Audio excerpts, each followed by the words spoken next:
원금 보장이란 이름에 속으면 안 된다면서요. 원금 보장이라는 거는 최악의 투자 방법이죠. 예금은 잘못된 거다. 잘못된 거죠. 주식 가치는 내가 기업을 갖고 있기 때문에 기업은 계속 돈을 버니까 기업의 가치는 올라가죠. 부동산이 돈을 많이 벌 거라고 생각하는 거는 착각이에요.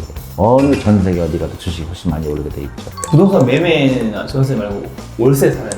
그 집을 갖고 있는 거는 나한테 굉장히 큰 부담이에요. 당분간 떨어질 수 있을 것이라고 보시나요? 어떻게 보시나요? 당분간이 아니라 한 10년 이상으로 보면 계속 떨어질 수밖에 없죠. 아, 저 주식도 사고 있습니다. 주식 투자야? 아니 메리츠 펀드로 가입하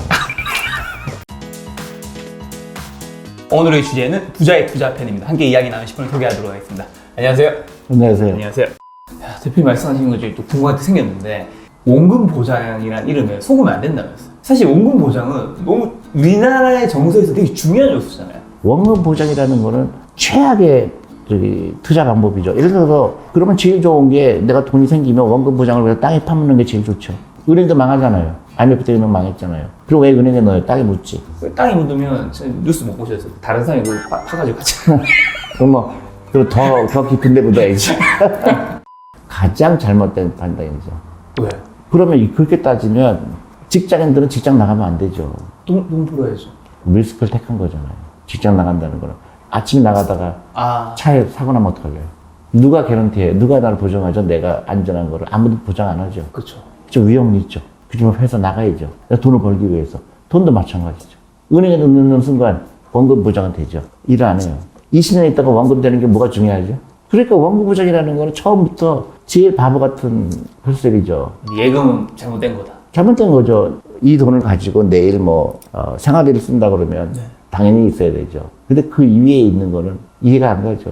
20년 있다가 그 원금을 준다는 게 의미가 있나요? 그때는 맥도날드가 5,000원이지만 그때는 2만 원, 3만 원 됐을 텐데 그게 현금 가치가 무조건 떨어지기 때문에. 현금 가치는 무조건 떨어지게 돼 있고 주식 가치는 올라가게 돼 있는 거예요. 주식 가치는 내가 기업을 갖고 있기 때문에 기업은 계속 돈을 버니까 주식 가치는 기업의 가치는 올라가죠. 단일 종목들은 몰라도 전체적으로는 무조건 주식은 오를 수밖에 없는 거예요. 단일 종목도 마찬가지죠. 근데 어느 건 많이 오를 거고 어느 건 적게 오를 거고. 물론 이제 그 기업이 돈을 번다는 과정이지만 모든 기업은 돈을 벌려고 하죠. 기업을 어떤 기업은 더 빨리 올라가고 어떤 기업은 좀 늦게 올라가고 그 차이뿐이죠. 망하는 기업도 있죠 물론. 그건 어쩔 수 없죠. 개인 사업도 망하는 기업 있잖아요. 마찬가지예요. 그러나 그렇지 않은 기업을 고르려고 노력을 하는 거죠. 그리고 그게 어렵지 않다는 거고요. 그게 이제 시간과 노력이 필요하니까 펀드를 하는 거고, 그 다음에 연금저축펀드 같은 경우는 어차피 펀드를 해야 되거든요. 그걸로 시작하는 거죠. 이게 사실 주식을 투자를 굉장히 이제 좋다고 말씀하시지만 우리나라는 전체적으로 주식 투자에 대해서 약간 좀 부정적인 입장이 있잖아요. 근데 저 그 마음을 이해가는 게 제 주변에서 부동산으로 돈 버는 사람이 너무 많아요. 뭐 아파트 사서 매덕 벌고 근데 주식으로 돈 버는 사람이 잘 없거든요. 진짜로. 그거는 이렇게 설명할 수가 있어요. 부동산이 돈을 많이 벌 거라고 생각하는 거는 착각이에요. 절대 그렇지 않아요. 어느 전 세계 어디 가도 주식이 훨씬 많이 오르게 돼 있죠. 근데 투자한 사람의 문제가 있었던 거예요. 부동산을 투자하면 어떻게 돼요? 10년 갖고 있죠. 그렇죠. 잘 못 팔죠. 뭐 그냥 부동산 하면 10년, 20년 갖고 있는 거는 당연적이죠. 주식을 그대로 갖고 있었으면 훨씬 더 큰 돈 벌었죠. 삼성전자 예를 들면은 얼마 벌었을 것 같아요? 20년 투자했으면. 몇천 %, 몇만 % 올라갔잖아요. 부동산 그렇게 올라갔나요? 그렇게 안 올라갔어요. 서울 집값이 그 1990 몇 년부터 2018년인가 해서 책에 보니까 200~300% 올랐고 삼성전자가 3,000배인가? 그렇죠. 저는 제가 갖고 있는 주식 중에서는 20~30년으로 보면 2만 %, 3만 % 올라간 게 많죠. 2만 %? 그럼요.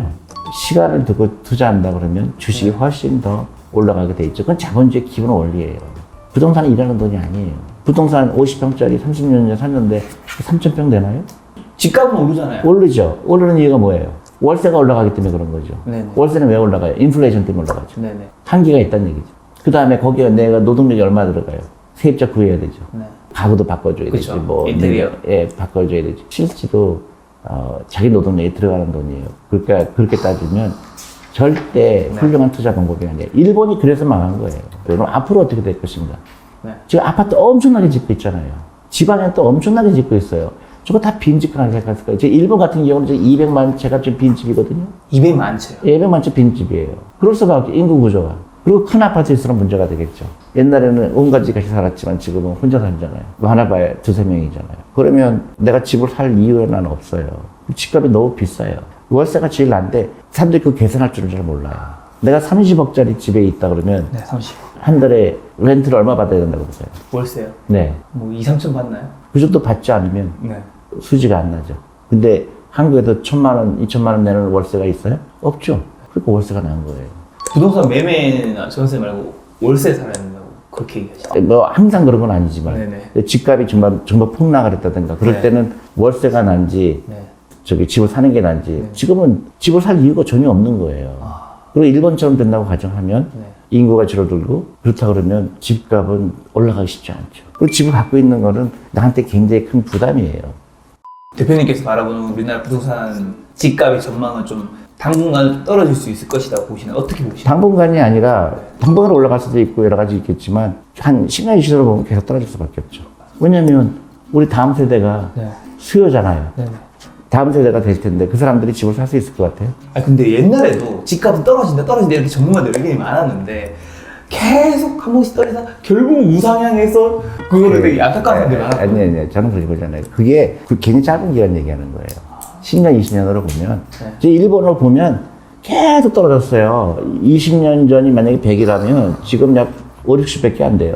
그래서 가랑비 젖듯이 떨어지게 돼 있어요. 지금 보세요.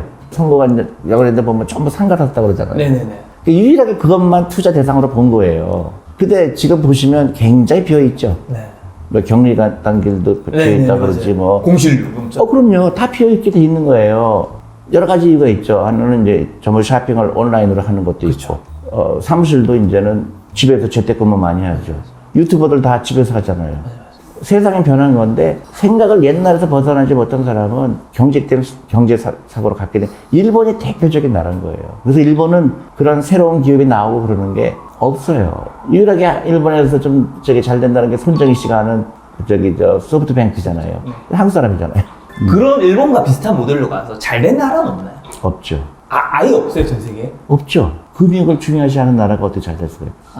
그래서 한국은 금융 강국이 돼야 돼요. 그래서 어렸을 때부터 돈을 가르쳐주고 네. 유태인처럼 어렸을 때부터 돈을 어떻게 쓰고 어떻게 투자하고 내 라이프 스타일을 어떻게 바꾸고 돈을 숭배할 필요는 없지만 돈을 중요시하게 해야 되죠. 저 그런 측면에서 대표님 칭찬받을 수 있습니다. 저 지금 월세에 살고 있어요. 잘하셨어요. 그 다음에 이제 투자를 하고 있는 게 중요하지. 아 저 주식 투자하고 있습니다. 주식 투자야? 아니 메리츠 펀드로 가입하는. 네, 연금저축 펀드로. 저 가입하려고요. 아 진짜 이 책 봤는데 그건 가입해야 될 것 같더라고요. 당연하죠. 그리고 개인 투자하는 거는 쉽지 않아요. 저는 개인 투자 하라고 그러지만 네네. 처음부터 주식 투자하는 건 쉽지 않아요.